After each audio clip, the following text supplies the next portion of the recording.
Joseph Smith's writings are now over 150 years old. If they are true, then they should be easily validated by historical and archaeological evidences.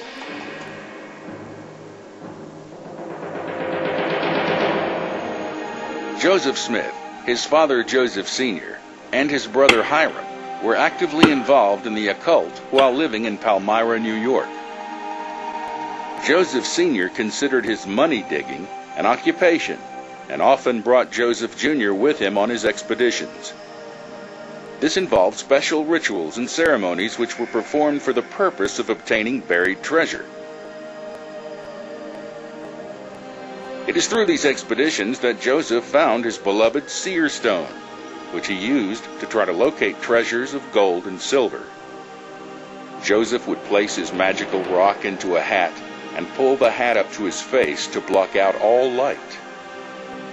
By doing this, he claimed he could see supernaturally and would help those who were digging by locating the place where the treasure was buried and observing the spirits that were guarding it. Joseph and his father's money digging continued until at least March of 1826. I will now give you a description of the manner in which the Book of Mormon was translated.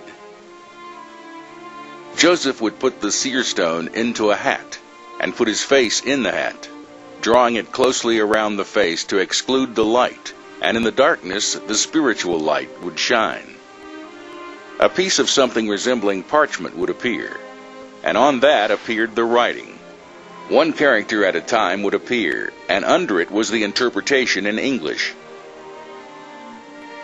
Brother Joseph would read off the English to Oliver Cowdery, who was the principal scribe, and when it was written down and repeated to Brother Joseph to see if it was correct, then it would disappear. And another character with the interpretation would appear. Thus the Book of Mormon was translated by the gift and power of God, and not by any power of man.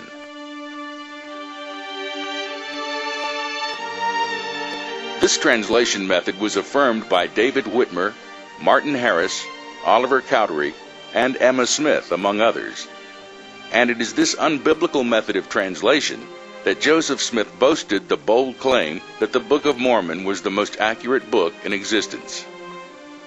If this book was translated by the gift and power of God, we must ask the question, why have there been thousands of corrections to the Book of Mormon, many of which relate to doctrinal and historical issues? Since the golden plates were not used during translation, Joseph Smith was the only person who could verify that they truly existed.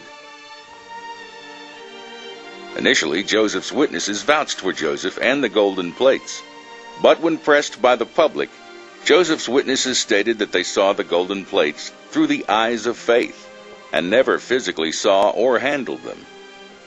More importantly, Joseph was using the same occult object to find buried treasure as he used to translate his scripture.